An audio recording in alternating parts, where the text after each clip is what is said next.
Il est 8h, c'est l'heure du premier journal d'information ce matin sur Studio Kalita, un journal d'information relayé également sur les ondes de Radio J à Paris. Un premier journal d'information de cette journée, pas comme les autres, il faut bien l'avouer, puisque vous le savez, l'État d'Israël s'apprête à vivre des heures historiques à l'occasion du 75e anniversaire de la libération du camp d'extermination d'Auschwitz et de la réunion du 5e Forum international de la Shoah qui se tiendra à partir de 13h30 heure israélienne au mémorial de Yad Vashem à Jérusalem. Sur l'esplanade de la révolte du ghetto de Varsovie arriveront près d'une cinquantaine de chefs d'État, de rois, de princes, de premiers ministres, de présidents de parlement et de ministres venus se réunir autour d'un thème fort et marquant, le souvenir de la Shoah et la lutte contre l'antisémitisme. Plusieurs de ces chefs d'État prendront la parole au cours d'une cérémonie qui devrait être particulièrement poignante. Ils seront accompagnés de plusieurs dizaines de rescapés d'Auschwitz. À l'heure où je vous parle, doivent atterrir à l'aéroport Ben Gurion le président russe Vladimir Poutine et le vice-président américain Mike Pence. Ils seront accueillis par le chef de la diplomatie israélienne, Israël Katz. Vladimir Poutine ira alors directement à la résidence du Premier ministre à Jérusalem pour une rencontre attendue avec Binyamin Netanyahou. Et après que les deux leaders aient évoqué les grands dossiers à l'ordre du jour, eh bien la mère de Nahama Issachar, Yafa, les rejoindra pour une rencontre que les Israéliens attendent avec impatience et dont ils attendent surtout un résultat positif. On espère à Jérusalem en effet, et bien entendu en particulier dans la famille Nahama, que dans la famille Issachar, qu'à l'issue de cette rencontre, le président Poutine fera une annonce solennelle, peut-être l'annonce de sa grâce présidentielle qu'il accordera à la jeune israélienne qui est détenue depuis plusieurs mois, vous le savez, dans les prisons israéliennes, ce qui serait sans aucun doute le point d'orgue de ce séjour. Parallèlement, le vice-président américain Mike Pence ira rencontrer Reuven Rivlin et ensuite il s'entretiendra avec Binyamin Netanyahou. Le président Poutine inaugurera vers 11h un monument à la mémoire des habitants de Leningrad qui ont combattu les nazis.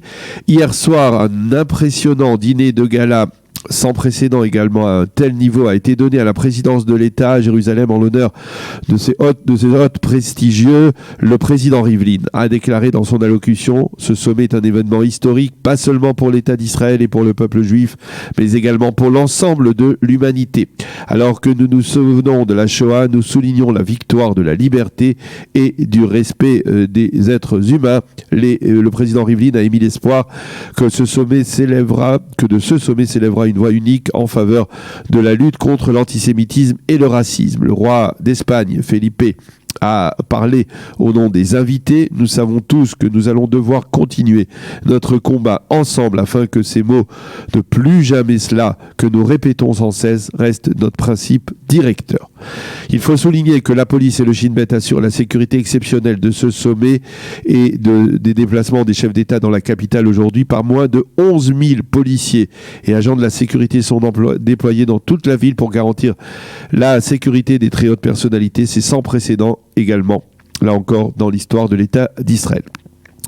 Mais avant que ne débute donc cette journée historique, retour en arrière sur la journée du président de la République française, Emmanuel Macron, hier à Jérusalem. Une journée qui a commencé par ses rencontres avec Binyamin Netanyahou et le président Rivlin et qui s'est poursuivie par un étonnant périple dans la vieille ville de Jérusalem. Un périple de 3 heures qui a mal commencé, il faut bien l'avouer, avec une altercation très médiatisée devant l'entrée du domaine français de Sainte-Anne, près de la Porte des Lions à Jérusalem. Dans un étonnant remake de l'incident grave qui avait entaché la visite de Jacques Chirac en Israël en 1996, Emmanuel Macron s'en est pris aux gardes du corps israélien qui l'accompagnaient et les a sommés en termes très fermes de ne pas l'accompagner à l'intérieur du domaine qui est zone extraterritoriale. L'incident a été très vite répercuté dans les médias israéliens, mais un peu plus d'une heure plus tard, eh bien, le président de la République a quelque peu modifié son programme initial. Il a fait un geste sans précédent pour un président de la République française en exercice, et il faut le mentionner, puisqu'après avoir rencontré des imams musulmans sur le mont du Temple, il est arrivé sur l'esplanade du Kotel à Maravi, du mur occidental, par la porte des Maghrébins, et s'est recueilli devant le mur avant de signer en compagnie du grand rabbin du Kotel, le Rav Shmuel Rabinovitch, et aux côtés du député Meir Habib et des principaux responsables de la communauté juive comme Joël Mergui, Francis Khalifa et Ariel Goldman, le livre d'or du Kotel.